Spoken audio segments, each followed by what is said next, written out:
Wedbush's Dan Ives out with a new note, raising his price target on Microsoft from $425 to $450. Why? He's betting artificial intelligence will be Microsoft's iPhone moment. Dan Ives joins me now at Post 9. Dan, good to see you. Yeah, great to be here. So $450, I mean, it would seem not necessarily to be a layup. It's up 20% from here, but that's, $3.3 trillion market cap, I guess, at the current share count. It's 32 times 2025 calendar earnings. So how do we get there?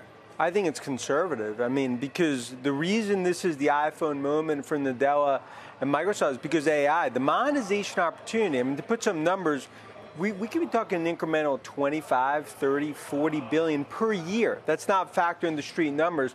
I think on the sum of the parts, you look at AI and cloud, you could actually get to 60, 70% of the valuation just from that. So I believe sum of the parts, this is a stock. You have a year and a half, $4 trillion will be there. 25 billion plus in revenue. By when and through what means? I'm sure that's not just $35 a head for the Copilot. Yeah, I mean, our checks are showing transformational deal flow. In terms of the Copilot conversions, I think the big thing here is really monetization is going to happen a lot sooner than I think the street's factoring in. 25 billion by 2025. I think that's sort of the baseline. Mm-hmm. But then you look to ultimately where this could lead. Based on our checks, for every $100 of Azure of cloud spend, we believe there's an incremental $35 to $40 for AI. And that's why right now, it's another flex the muscles moment for Nadella and Redmond, because they are leading this AI arms race.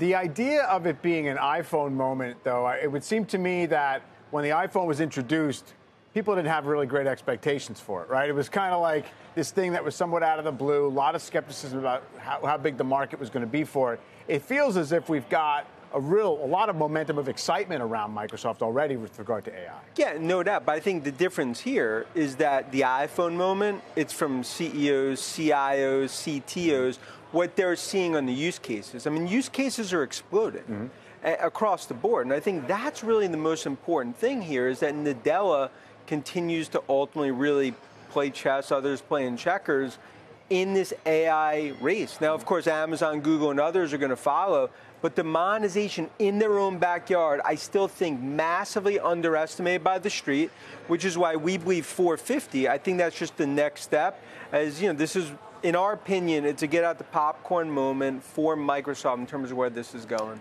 How do you think about the New York Times Company lawsuit against Microsoft and OpenAI, essentially saying that they're using copyrighted material to train the large language models, and they obviously want remedies along those lines? Look, I think it's not just going to be the New York Times. You're going to see others jump into this because they want a piece of their pie. I mean, that's really what's at stake here.